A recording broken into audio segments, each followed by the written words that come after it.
All right. Let me introduce John Earl.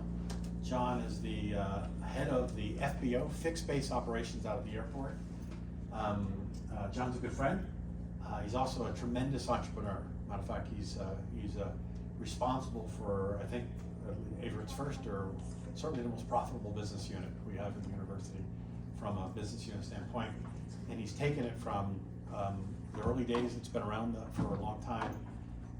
Caesar's came, he's gonna talk about that, and all the things he's evolved it to. But as a business mind, right, I think it was a business mind, he's turned what we originally thought, just enhancing the airport so people from Caesars and the racetracks would have a kind of a better experience in Danville, and he's turned it into a real profit center, incredible margins, what we're doing, and tremendous customer service. And if you think about it, it's also the very first thing as you land in a corporate jet that you see about Danville is Averett University and where he's working. So with that, I'll turn it over. He's got some pictures and stuff. Yep. On the screen with the sleep. That's all right. I'll open it up here a little bit. I thought I'd kind of explain. Good afternoon. Welcome to Accounting 101. A little fun to start off with, right? A little fun. So an FBO stands for Fixed Base Operation, as John said. So I don't know if you guys have ever watched any of, let's say, Discovery Channel and things of that nature, where it's called the old barnstorming days. There was a reason for that. These really kind of crazy people would fly their aircraft in the middle of fields in the middle of the United States and zoom through barns with people on the wings and all these stunts. So everything that there weren't really airports at the time. The United States and everybody else started building airplanes before there were really airports, and everything that aircraft had to have with it had to go with it: fuel, maintenance, tires, spark plugs, everything. So folks used to rent out to their property, again, mostly in the Midwest, and people would come, and finally somebody said, you know what, if I sold fuel or maintained aircraft, before it was a mobile base, then it became an FBO, a fixed base operation.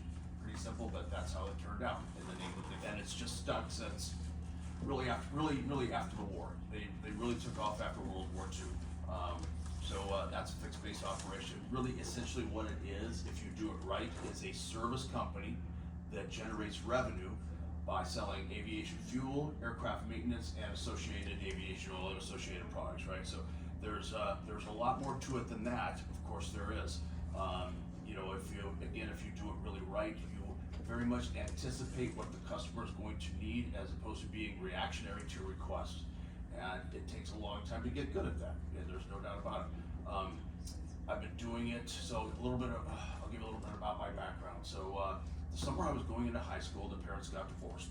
So after I graduated high school, all I wanted to do was leave. I grew up in Southern California, and the family was pretty well done. It was time for me to go see what life was all about. My mom's youngest brother was managing a little FBO in Olathe, Kansas, and he says, "Come on out, I'll have you do something." And I was 17, and my brother's like, "Take me." So he was 15 at the time, so we packed into a Datsun before it was Nissan, a little Datsun 510. We loaded up everything we could about fit, which wasn't much. We didn't really need much. We were boys, teenagers, and drove it out to, it's about 30 miles outside of Kansas City. That was my first foray into doing this type of work.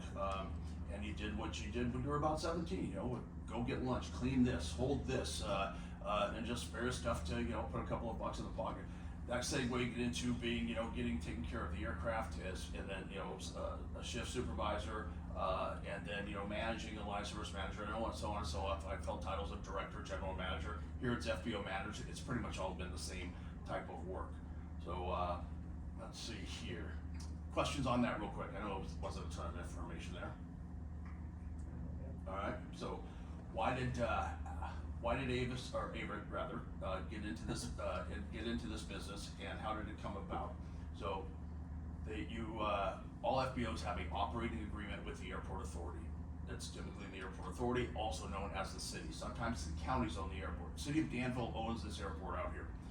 And you have to have an operating agreement that allows you to provide what they call aeronautical services. So, but that's fueling aircraft, maintaining aircraft, required by the operating agreement to teach people how to fly, and a few other things. But that's pretty much it. So, from what I understand, it kind of went like this. The city said, "Hey, Dr. Franks, might you be interested?" And I guess it was kind of,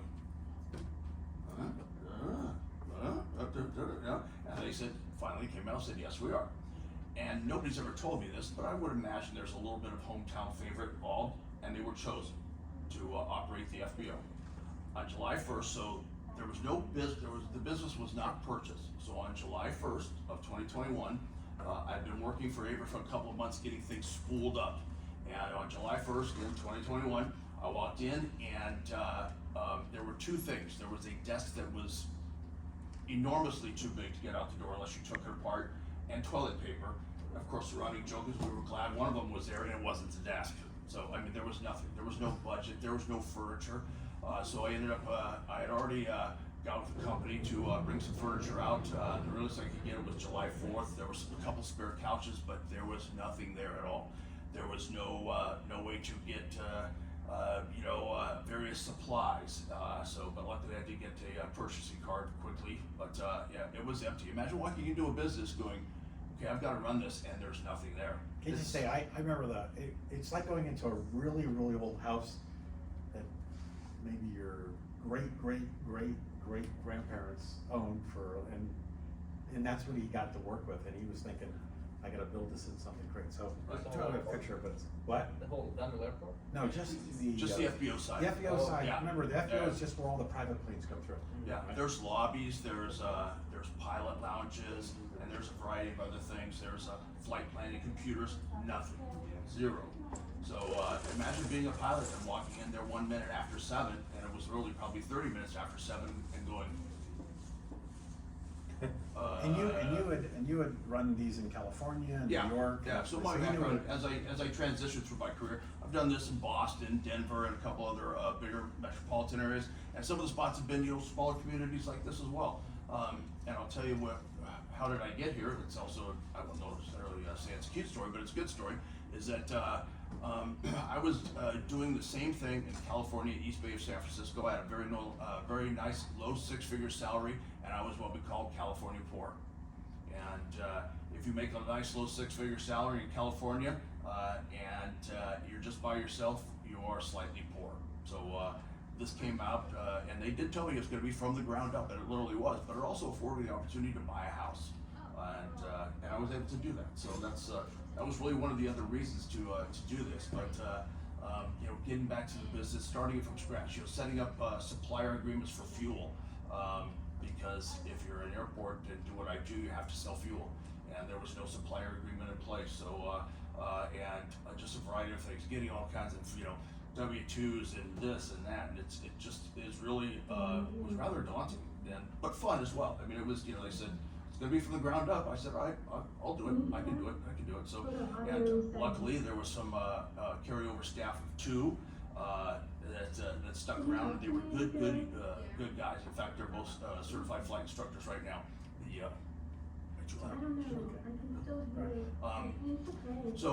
But to tell you, kind of give you an idea about the difference between my style and the previous people. Aircraft take ground power units, and it supplies energy to the aircraft when they're sitting on the ground. You run avionics, run your air conditioner, run your heater, right? And I asked both the young men that were carryover, and between the two of them, they had 4 months of experience. I said, do you know if that ground power works? And they said, never used it. So you never seen this thing used, right? So I'm like, okay, so check it out, and it works good. So on the business side of it, all right, so I came across of, all right, I charged that thing $75 an hour for electricity. Pretty good price for electricity. So every hour that thing is used, I charge $75. There wasn't a lavatory cart. Bought a lavatory cart. And that's not the most glamorous side of the business, but there are bathrooms on aircraft and they need to be serviced. So $75 for that. So each little thing, I'm wondering, all right, how can I make money, and what am I going to do to make money? Because Dr. Franks, my boss, which is Don Oxt, said, make us money.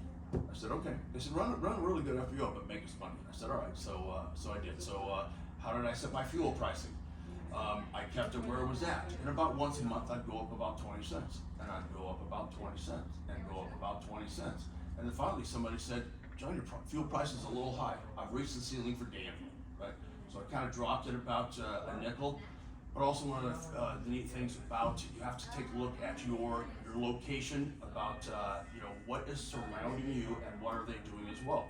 I'm in a fortunate location because I'm surrounded by Raleigh and a few of these bigger places that are absolutely going to charge more than I'm going to charge for fuel. So I can market that, and there's a couple of ways that I go about that.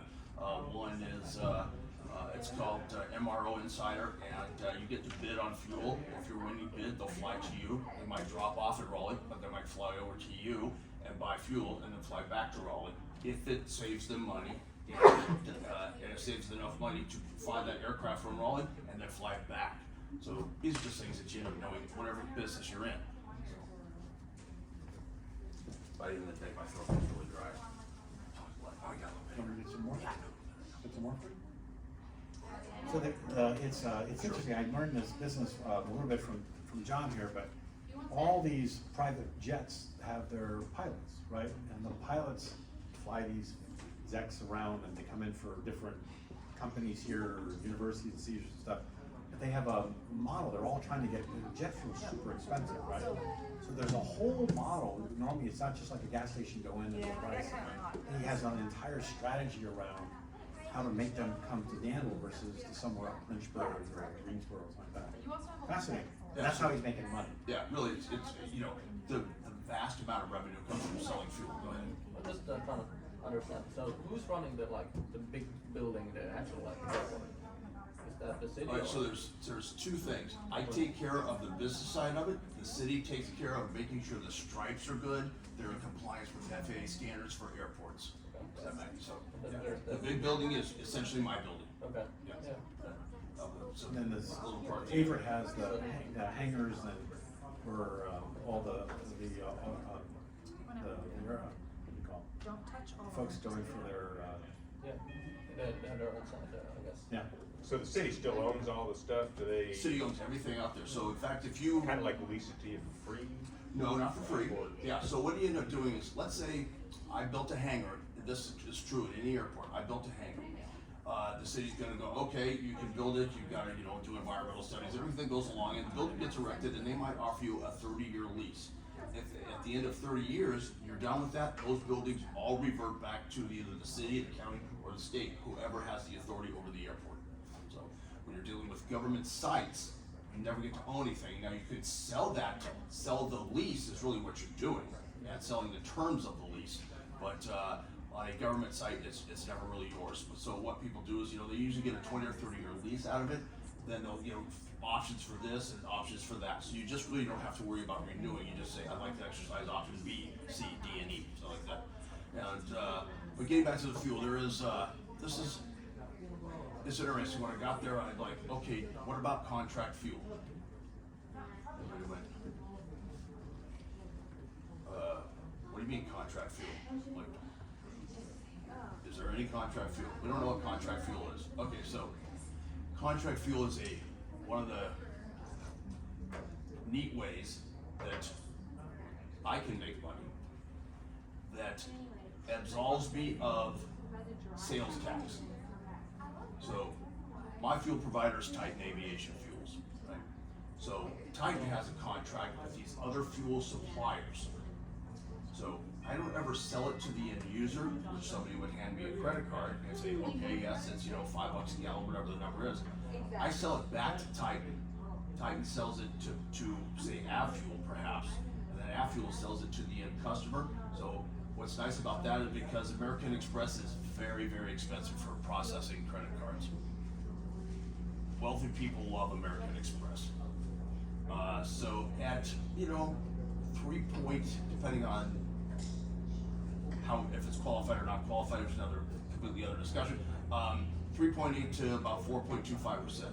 So this past weekend, I had, what was it? It was a G4, and I'll show you some of those photos here shortly. He took on 2,325 gallons in one fueling, right? Almost $14,000 worth of fuel. And I said, how are you gonna pay? He says, contract fuel. And I know these folks, sometimes they like to use American Express. So that absolved me of about 4% that just gets taken of that $12,000. That's a lot of money. That's one fueling. And considering the airport averages 54 aircraft a day, not all of them come to me, a lot of them just the Flight Academy doing their training. But let's see here, over the weekend, we handled 46 jets, and half of that was contract fuel. Now, if I didn't have that contract fuel, I would be out probably $4,000 to $5,000 just to swipe the card. And that's all it is. Now, in years past, there was paperwork, pretty much all this is going. All right, that just cost the FBO $912. Ridiculous. Just to make sure you guys follow that, right? So the credit card, American Express is expensive, credit card. But these rich folks who have the planes like the points and what you can do with it, right? Right. So what he's saying here is he's showing you, he's figuring out margins, right? And how he can get the most margins for Averett and business. I mean, it's an art form. It's like an art form. Like, eBay, when you go, anybody been eBay, buy something on eBay? You want to buy this, but they're used one, right? There's 40 people selling the same thing. There are different prices and different reasons, shipping like that. They're all finding their little niche and how they're better. He's a pro. He's competing against all these other airports and little FBOs. He'll show you the picture of these planes, and it's just fascinating. And one of the neat things about the margin is, I could set my contract fuel margin. I could do 1 gallon and 5 gallons. That doesn't really bode well for when you're, selling thousands of gallons.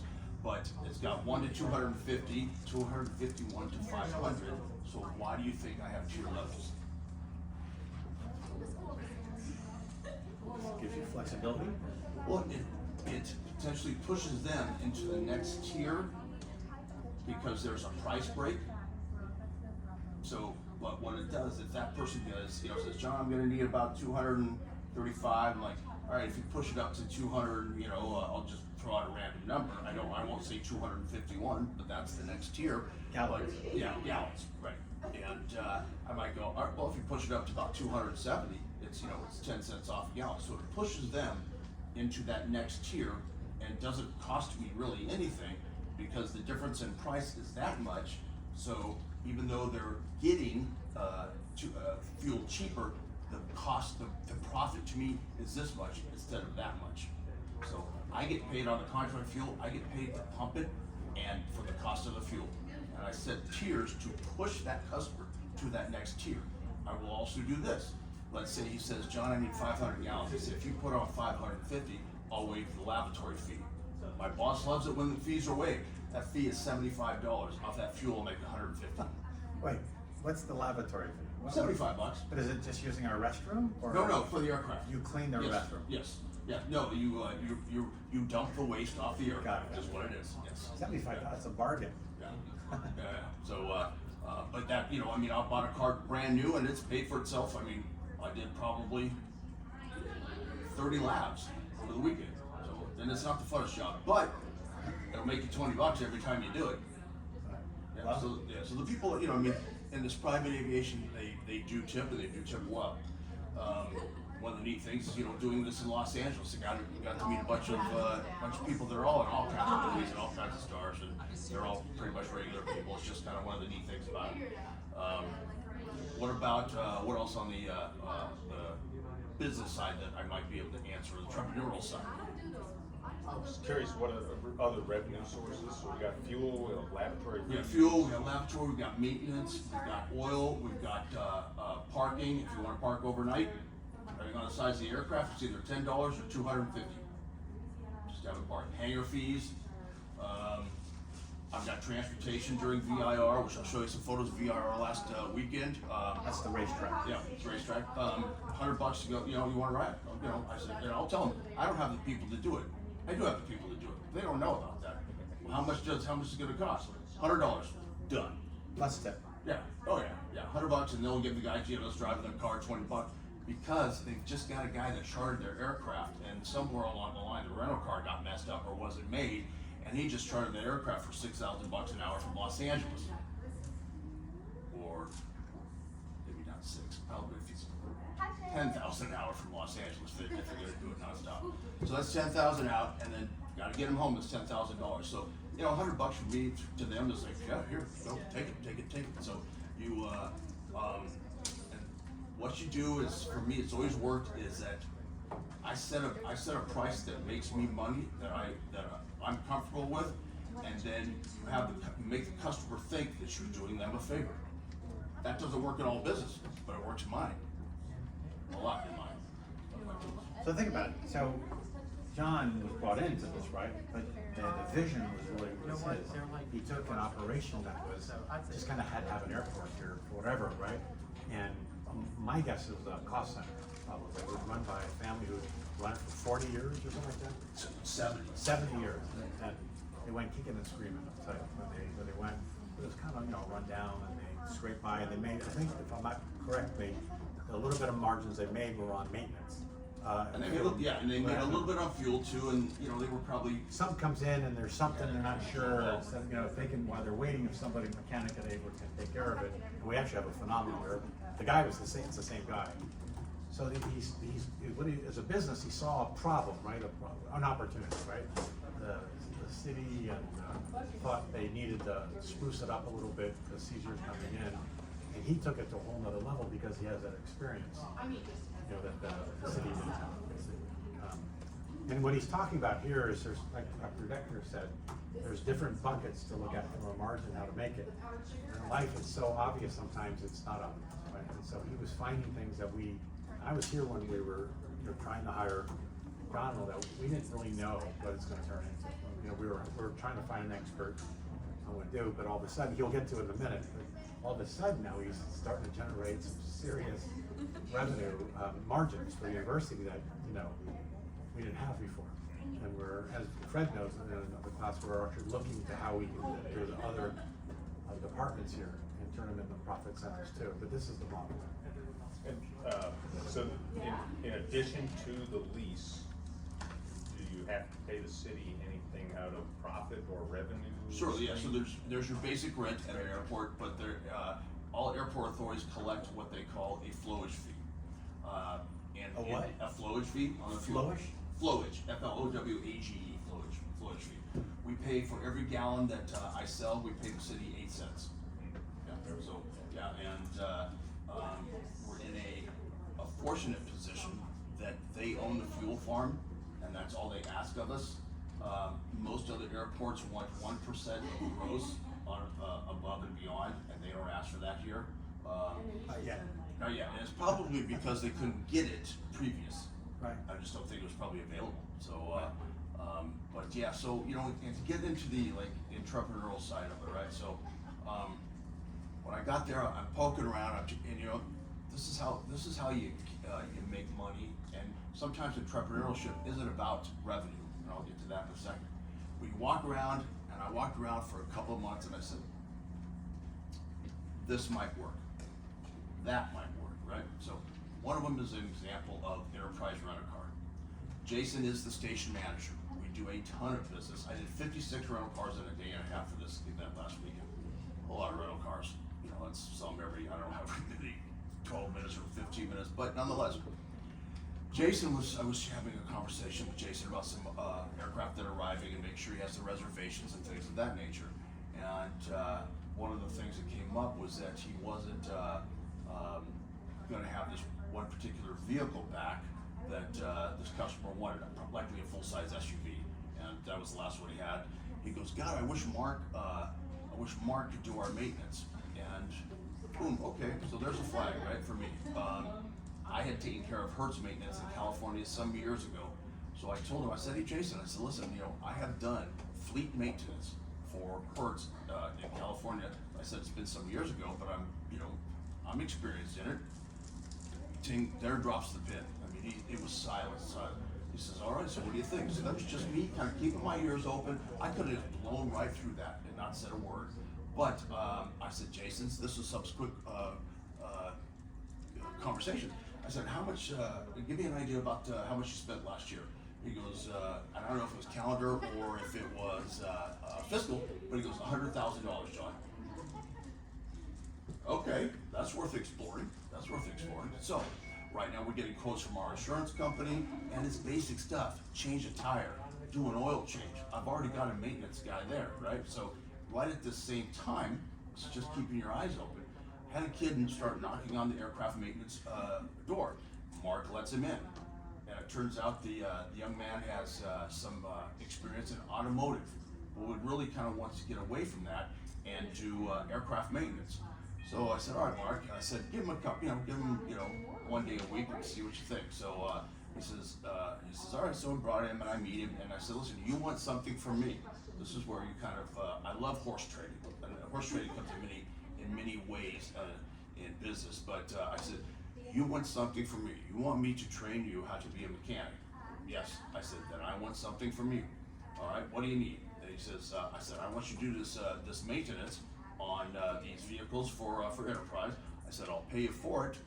And so we've come to that agreement. Now we're trying to get insurance, and that's just a really lengthy process. But again, I mentioned that, entrepreneurship isn't sometimes all about the dollar. Mr. Ben Davenport, I didn't know who Mr. Davenport was. I just know that he lived in Danville because I asked him. And, people fly private to remain private. So once you get to know them, they'll tell you more about them, but especially the first meeting. So Mr. Davenport loves his dogs. Mr. Davenport has a Yukon XL, top of the line. It's beautiful, beautiful, big old SUV. So he leaves on probably a Thursday. He's going up to Canada to go fishing, and he's due back on Sunday. I said, all right, go detail it. Now, when I said he loves his dogs, he loves his dogs, but he also doesn't like to clean his Yukon XL. He really doesn't. And so I'm like, oh my Lord. 6 or 7 hours to do that, right? I mean, to where it was like detailed, not just kind of where you cleaned it up and everything. And he wasn't expecting that. I didn't tell him he was going to do that or anything. So he comes back and I said, we kind of cleaned it up for you, just kind of being humble about it. And he's like, oh my God. So pretty soon there's a couple $100 handed to me. I gave it to my staff. So the entrepreneurship of that side of that is that, come to find out, Mr. Davenport is like a major political player in the state and one of the wealthiest men in the entire state. I had no idea. And then a little while back, I get John has told me that JT's restaurant is quite good in Chatham. I get a gift certificate for $100. John, thank you so much for all your help. In the last year or two, whatever it's been. So those are the kind of things that work well for you when you might need the support of that individual.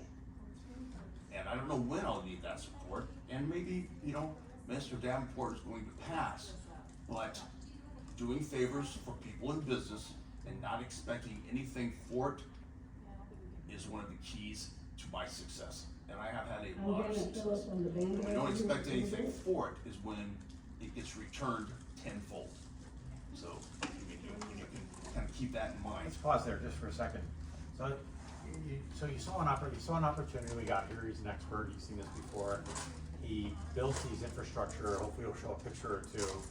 But then he talked about the gas, right? How he's working out.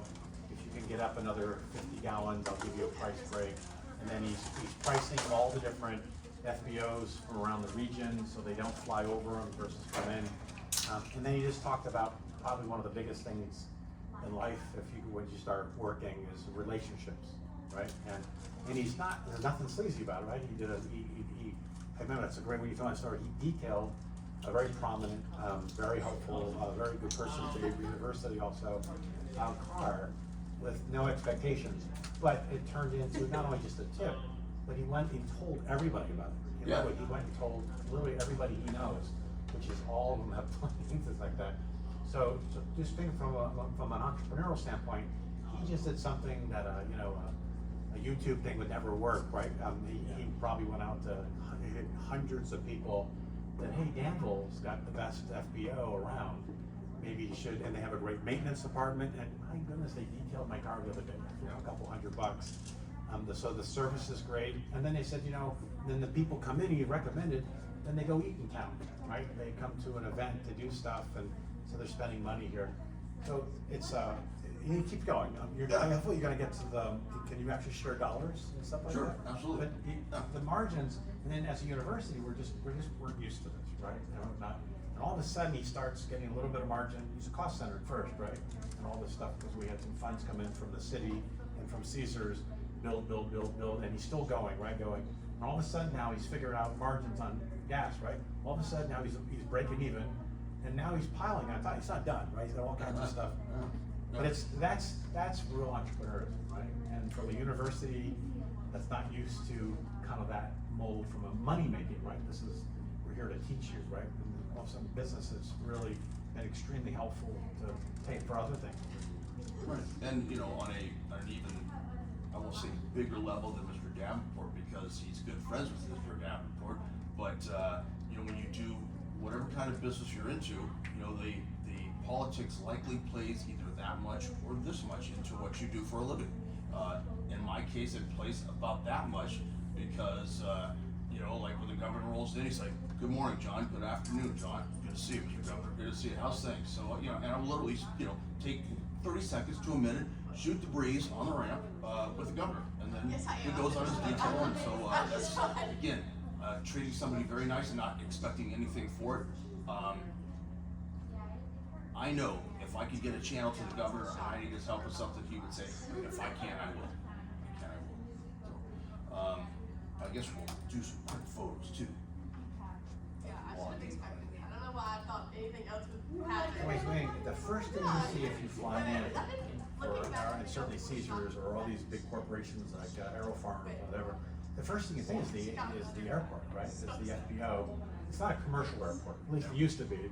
Actually, at one time, the runway was set for a alternative NASA flight. He actually has the Goodyear blimp coming in today. I'm not kidding. Tonight? Yeah, he has often military planes. He's got Apache helicopters coming for super cool. So he's sending me pictures. But it's just and he's just getting more and more business, part because of smart fueling. But I honestly, it's a relationship, right? It really is. He is the king of the relationship side in a right way, right? He's doing it the right way. Yeah. Again, stay, be boisterous when it's fun, but stay humble and. Now, he works his butt off, Yeah. I'll tell you. He literally is out there all the time. His employees love what they're doing. It's also a great fit with the students who are learning how to fly a plane. Right. They're also getting a business side of it if they want also.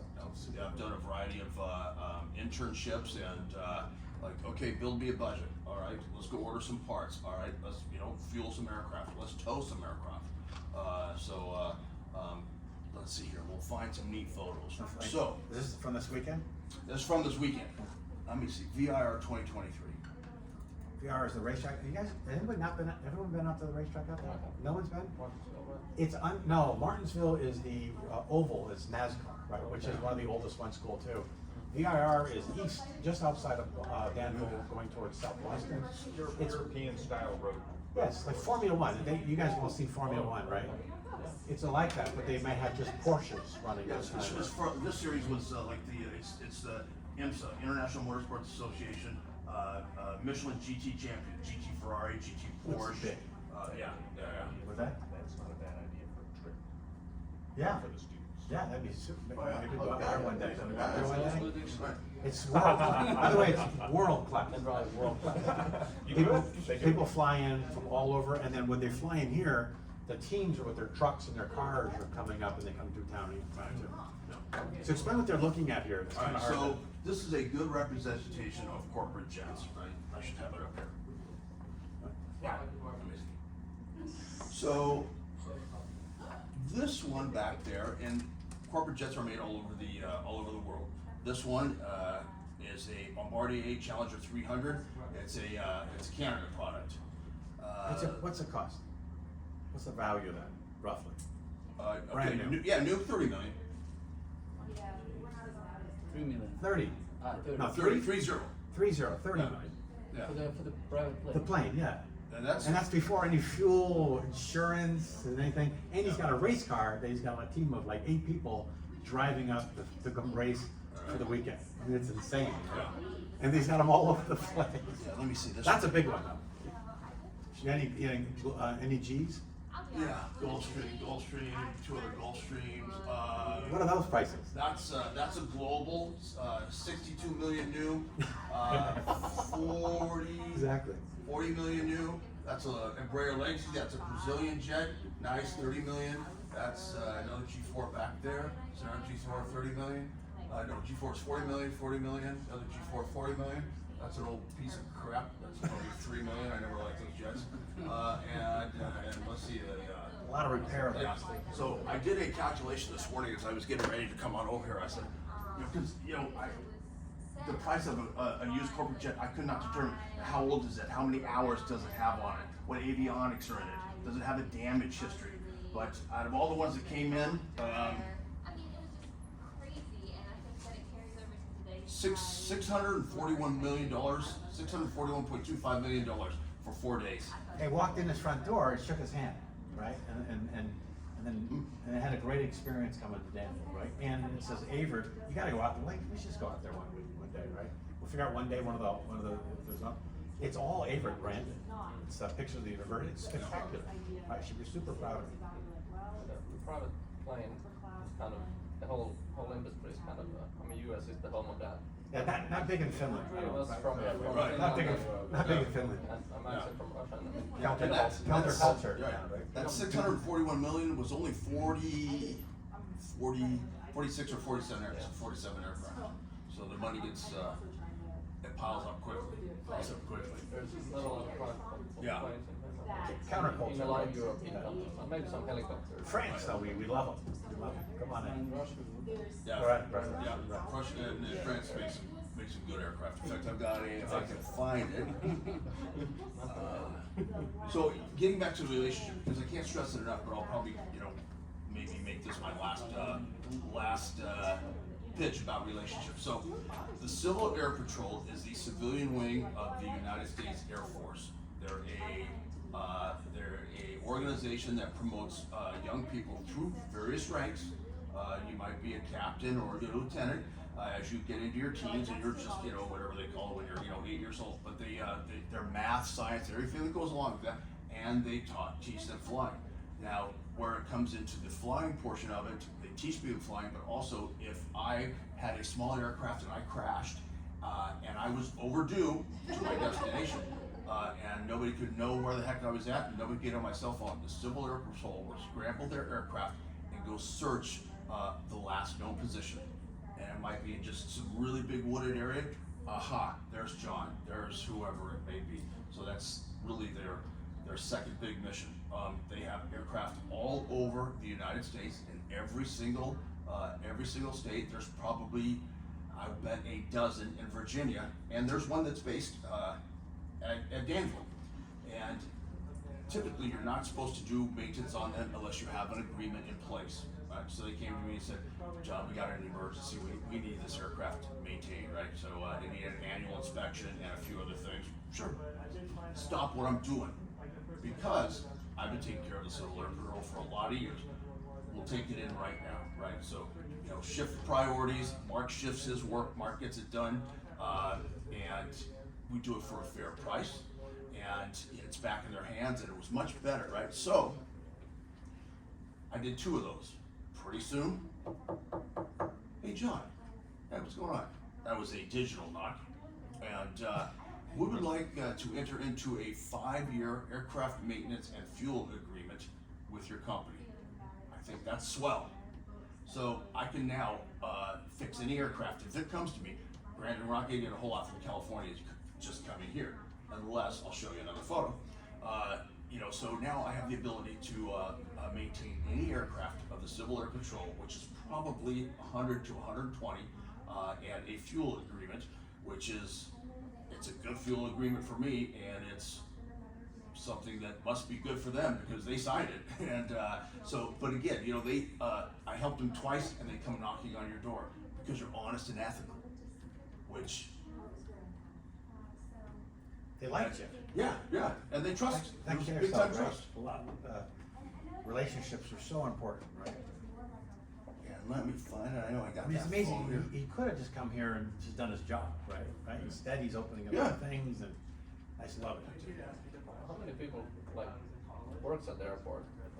And do you have a lot of students that work also does a lot of their studies have to do in work or maintain So I'm mostly, they've asked me to, and I said yes, hired flight students. I've got 1, 2, 3 part-time. I've got Garrett and Nishad are full-time, and Mark in the maintenance department. So They're students? No, they're no, not students. Mark's not a student, Garrett's not a student. Garrett is a graduate from Averett, and Nishad is my operations manager. He's doing his master's. But yeah, I mean, luckily for me, you know, there's a lot of students to choose from, and Travis sends me the ones that would be good at the job, right? So that they're, because it's not easy, you know, an aircraft pulls in, you have to smile, say welcome to Danville, maybe shake their hand, introduce yourself. For a lot of people, that's hard, especially with somebody that, you know, your family doesn't introduce you to. You know, this person, hi, you know, pull their rental car up. You know, one of the things that I do at my FBOs is, as far as the service side, that goes a long way, and it builds that relationship, and it builds the trust, and because what I want them to say is we're going to Danville, that's John's place, it'll be fine, it'll be great. So I bought one of those carts you might find in Sam's Club, the old push carts, not quite that big. I put a generator on it, I've got the smallest shop vac that's available, I've got some trash cans, and I've got stuff to clean the inside, wipe down the inside, and when a jet comes up, that gets pulled up to it. And the reason it gets pulled up to it and running, as I use the example when I'm training people to do it, I say, listen, it's Tuesday evening, it's 8 o'clock, you're in your comfortable shorts, you're at home, and you're just relaxing, and your friend calls you, and I use the analogy, go get a beer. I don't know if everybody's 21, but we all know what beer is. So then I said, no man, I'm at home, I'm good, I'm comfortable. That next Tuesday, you're in your favorite shorts, you're at home, it's 8 o'clock as well, and there's a knock at the door, it's your friend with a six-pack. Then you're gonna have that beer. The same thing is that the vacuum cart is running and at the aircraft. If you just ask them, they go, it's fine, it's fine. Well, you know, it is maybe just fine, but you know, fine's not really good, especially when you're dealing with multi-million-dollar aircraft. So it's there, yeah, I'll take you up on it. So I do that, and it's $10 in somebody's pocket to vacuum out the aircraft, and you know, that gets a reputation like you can't believe. Because I've been around many other places, in big and small places, and that little thing is not common. My master's, I actually focused on IT not. But I will show you a picture if I can find it. I just had it of the Civil Air Patrol. Filing system. For his desktop? That's what mine looks like. It's a classic. Well, he calls me, he says, look, I was telling him, he says, hey John, tomorrow, or he says Thursday. He says Thursday, can you come over? I said, like tomorrow, Thursday? He goes, today's, I thought today was Monday. So I had about that much time. So. No, this is awesome. We were gonna get you any day, right? Right. Delved into it. There it is. Are you gonna go into some of the things that you're doing to encourage people to file their flight plans to go through Danville as opposed to many of their alternate choices? Correct, yes. That's probably one of the biggest growth buildings. Right, yep, so I'll show, like, this gets out to this, so the Civil Air Patrol, so the reason that this next photo is pertinent is that I've been taking care of them under this agreement for about 6 months, and then they decide to hold their national training event in Danville, Virginia. We had aircraft and pilots coming in from Alaska, then I saw them throughout the United States. And we never leave that perspective. And again, that's okay, this is a portrait of her. So that was the fleet we had. So, you know, we did maintenance on them because invariably something's gonna break. So in 2 days, $12,000. Okay, no problem. Yeah. So yeah. No, one of those new is probably $1.1 million. Yeah, which is amazing because all they got in it is four 6-cylinder engines. They're piston powered, just like an army. But do you remember what they're doing mapping a lot, right? They're Yes, mapping. So yes. they go up and they get paid to map areas and remap areas. Yeah. But if something goes wrong, they're also the ones who go out and look for folks, right? All right. Yeah. Kids So, in an Apache helicopter after, look for a lost something. And those are all there, Averett planes look like, those small Oh, propeller the planes. big ones are really good planes. yeah, But yeah. like similar Those are size. high wing, they're low wing, but yeah, absolutely, no doubt about it. So this is also when you come across the, oh my God, why are you flying this aircraft? She says, that's ridiculous. Even if it were possible, I'm never gonna do that again. So you see, this was a clamp. Right in there is a portion of the clamp. And this was a towel that they tied around the clamp, which really is not approved by the Federal Aviation Administration, in case you were wondering. Now the real problem was this line feeds the fuel. So they astutely, one of my guys called me and said, John, this thing's leaking, blah, blah, blah, blah, they want me to fuel it. I said, send me a photo.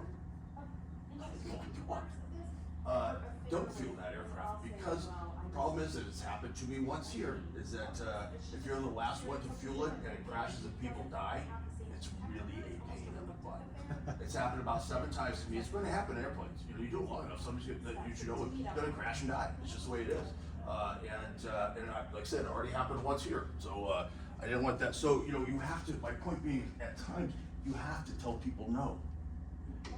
And that's a hard thing to do for some people. Say, no, I'm not gonna fuel you. And they're like, that's, okay, we understand, we're gonna fly it home. So, at that point in time, I make a note, they're like, okay, this guy left with this many passengers at this such and such time. So, but, you know, again, the no part is part of life, and it's hard. That's scary, John. It is, Because yeah. you never know when you get in a plane, right? Right. So here's another one. So these were spark plugs, and these were spark plugs. This is how we pulled it out of the aircraft. His guy's engine started. He was about 8,500 feet. Started acting funny, Can't imagine why. Yeah, exactly. And it quit about 50, 60 feet over the runway. And it just died. And luckily he landed okay. He says it was kind of running a little bit rough. I'm like, are you freaking kidding me? So yeah, these are just some of the ones we pulled out. But let's see what else we got here. So does anybody know about what the Tuskegee Airmen are, or actually were? The what? Tuskegee Airmen. Like, you know, there's that scene where he sends the gifts and all The first black all-fighting wing of World War II, the original. This is a North American P-51 Mustang, a true Tuskegee Airman aircraft. Robert's a good person. There's no value to this aircraft. This thing fought in World War II, and a young black man, probably 21 years old, in 43 or so, was fighting in this aircraft over Europe. So the Tuskegee Airman was something quite special. What was he doing here on Earth? Oh, so he was transitioning from Connecticut back to Texas, stopped for fuel, stretched leg, use the bathroom, get a drink of water. Yeah. So they look at you know, the price of fuel, the length of the runway. These type of aircraft, along with obviously the private ones, like to avoid commercial airfields because it's just a pain in the butt to get in and out. You know, the preference is giving to airliners. Rightfully so, that's what happens most of the time. So this is, you know, I don't know, 6-8 months ago, pretty neat. Let's see, I got John, as someone who has got no knowledge of this industry, how flexible are flight plans? You just mentioned this guy just decided to land. Sure. I thought it was a little more rigid than that. No, you can file it on the ground, you can change it in the air, you can cancel your IFR flight plan any old time. Yeah. You have to file a flight plan if it's going to take you at 18,000 feet or above. Below that, you can just go from here to South Boston and just be fine. Just whatever. Yeah, sure. You don't Yeah. have to put a flight plan in or anything. Yeah. Just under 1,800 feet? 18,000. 18,000? Yeah. Yeah.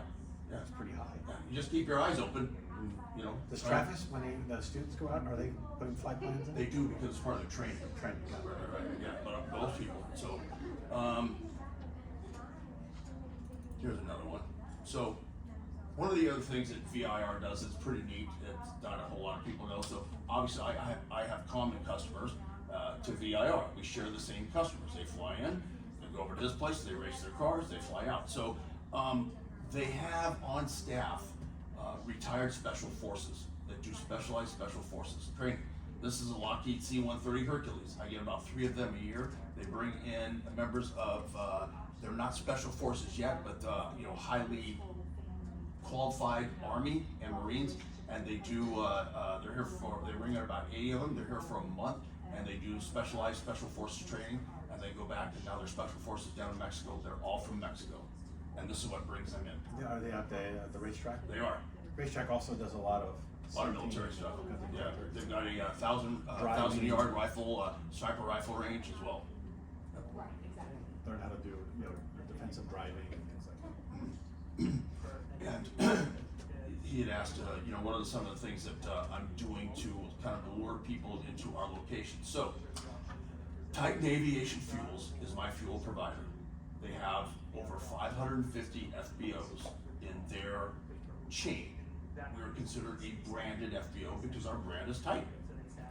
I can take a lot of other types of fuel cards, you know, from other fuel providers. I just happen to be Titan. One of the things that I do, like on VIR and just occasionally is they have 25,000 subscribers to their app. And I'll just blast, so there's reward points and all kinds of stuff. There's reward points at FBOs as well. So like on VIR, they'll design, I'll send them what I want, they'll design a blast for the app, and it might be 5 times points. So, you know, to me, a point is 1 cent. So if I do 10 cents, it's not gonna kill me, and it gets them going, all right, because, you know, I can put it like this, top off, and I'll give you 10. Or just buy fuel, and I'll give you 5. And at the end of, you know, they'll get like leather jackets, so, you know, the pilots have the final authority on when they're going to and how much they're going to buy. The owner likes to say, hey, listen, you know, if we can save some money, save some money. I just spent $62 million on this jet. So, but if you can work with the pilot, and like I said, every so often, like that, you know, the guy that bought that 2,325 gallons, the only thing else he had was 1 night of parking. And he says, I'll pay it. I'm like, man, no, you know, I just hit you with a bill for $14,000 because it just sat, we parked it, we got a rental car, it just sat there. My truck pumps 300 gallons a minute. So it took 17 minutes of actual work. And I handed him a bill for $14,000, and I'm making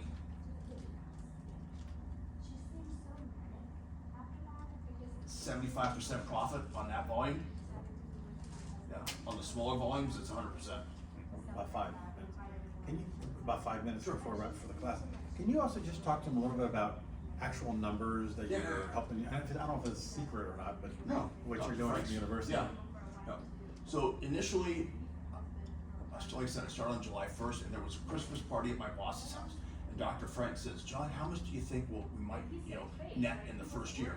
And I'm like, you know, and it had only been 4.5 months or whatever it been. I'm like, you know, I'm looking at the numbers. And so we got through the summer, and you know, it's seasonal, it's quiet, you know, everything's quiet in the wintertime. I said 80 or 90 grand. The first year, Is that margin or gross? let's see, what we would net. Net. Yeah, 80 or 90. That was in a year. I'm like 80 or 90, and Everyone was happy, by the way. oh, they were They were really oh my happy. god, It was zero before. because it was just like here's It $90,000. was negative, probably. Right. Yeah. And it wasn't built out yet. No. It built out being that there was no budget, which I built in Excel. I'm pretty proud of myself because I didn't grow up with a computer. But nonetheless, getting back to numbers. The first year, we pulled in $1.25 million, which is pretty good because at the time there was 3 full-time guys and 2 part-time. So meaning every person pulled in about $330,000. So I averaged it out per you know, employee revenue, right? So I put $250,000 in the university's pocket. That was your first full year. First full year, right? That's really good. 1.25 million a year. So you put at least, you put about what, $250,000 $250,000. pure net back to the university. 20%. That's that first year, and when you go, we should really go out. It'd be super fun if you haven't been there.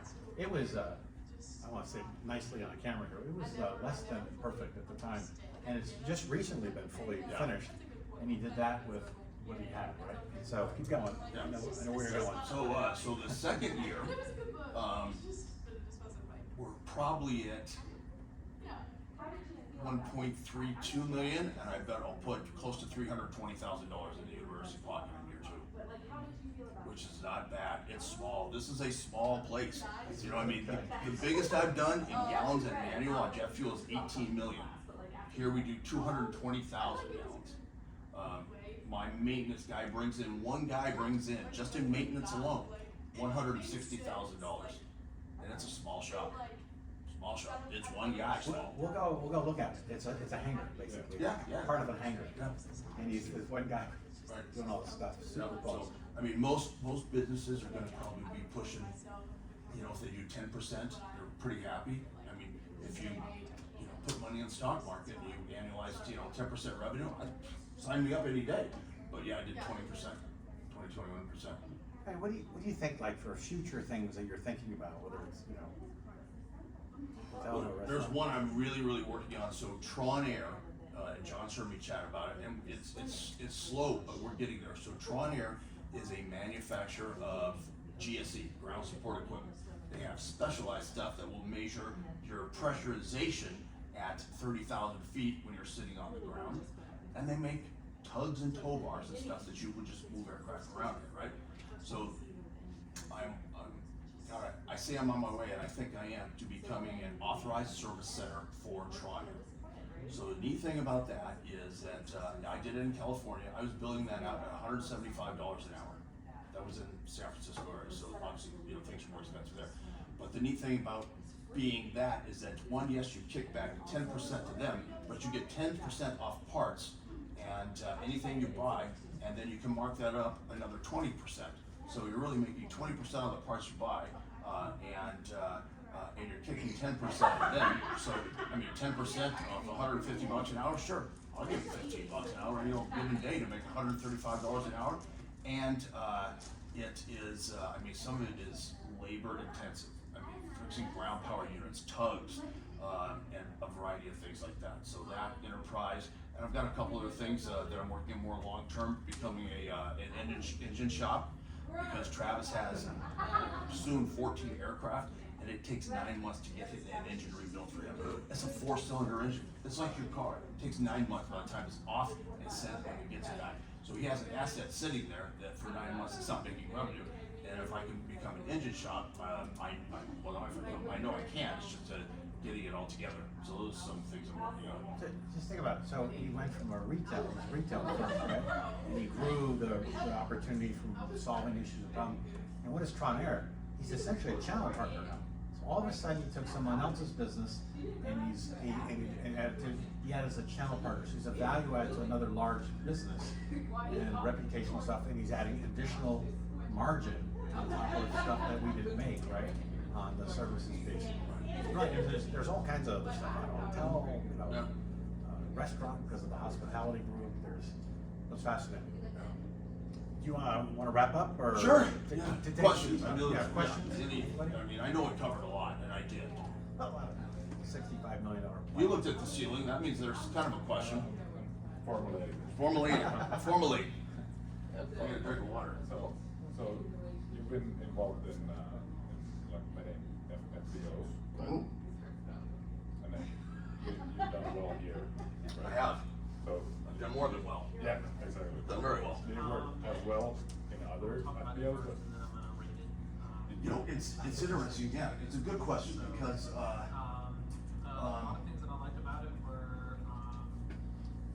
you know, I worked for one organization that was part of a bigger organization that was publicly traded.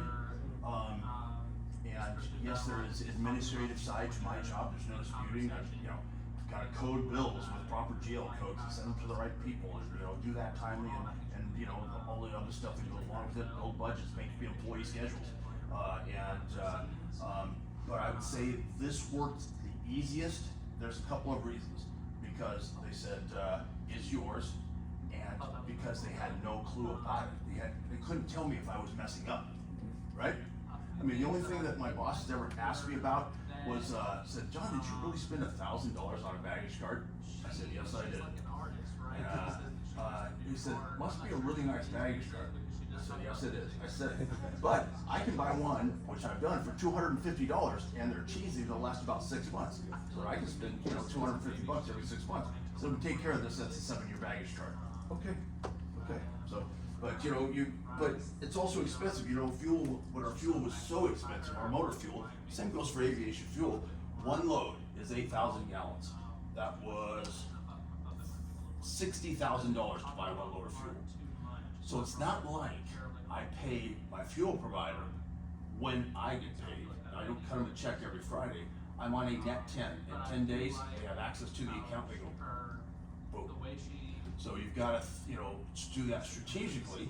So one of the things that I did, right? So, and I'll make this the last point, is that I buy the fuel. After I pump, I use up all that fuel, and Travis over at his flight academy, our flight academy, I bill then for the cost of the fuel and the pumping fee. So in the end, the cost gets split, because when you order fuel, if I order 4,000 or 1,000, they still charge me 8,000 gallons because I'm using the truck. So the freight goes up the less I buy. And on Avgas, if I buy a half a load, it's 25 cents a gallon to bring it to me. as opposed to now it's 12.5 cents. So I was able to, you know, bring Travis's costs down because he's now paying for half of the load, and I still get a full load. Questions? Question, but quite impressive how much you built up in just a few years. Yeah. Thank you. And hard to imagine, I don't know, I guess the Averett aviation program, how long has that been going? 42nd year. So, yeah. Yeah, this is when I went to school. It's a long Interesting time. to see. Yeah. And they're right next to each other, Yeah. which is cool. So as a student, you not only get the whole aviation, but Travis runs that, if you didn't know who Travis was. And there's the academic side, the flying side is fantastic. But at the same time, now you get the management part of how to run basically, fixed base operation and an airport to some extent, right? Where you would never, if you went to some of those other programs out there, you might not even get in a plane for a long time, but you'd never get this type of hands-on experience. We have a really good program. Yeah, because I'll make this the true last point. So before Averett had the FBO, right? Everybody had a nice resume, they're building hours, but now the people that work for me, they're, if you've got somebody that knows how to tow an aircraft, knows how to fuel aircraft, that is apprenticed in a maintenance shop, or the same individual that they both interview well, and all he has is pilot credentials, give me the person that knows other stuff about aviation. Isn't that cool? Yeah. Quite interesting about that partnership that you can kind of hands-on be able to do Yeah. everything. Right. It just, one of the big reasons to bring John in today, one is he's done it just incredible, right? And he's done it for a university that had never run an airport, right? Obviously before, so it's new for everyone. And he's done it away with, and he just keeps coming up with new ideas and with almost no help at the beginning. And he also has folks who work for him who love working and learning what they're doing. And just a great attribute for the university. And I think if you're interested, since no one's been out there, it'd be great to. We'll figure. I got all these other schedules. Yeah. We'll figure what's good for you. And I'm there a lot. I'm just curious. Is this time of night a bad time to come because they're all gone, or is this a good time to come in? I think I read it the Yeah, after first 1700 it gets pretty quiet. It's 5 o'clock. Yeah, it's 1700. But yeah. I read books. So we're in Europe. But all right, so we'll have to figure a time that works for everybody. And what about 4? Are they still there at 4 o'clock? Yeah, I'll look at 1600. Yeah, I'll look at 1600, correct? Otherwise, you'd be there at 4 in the morning.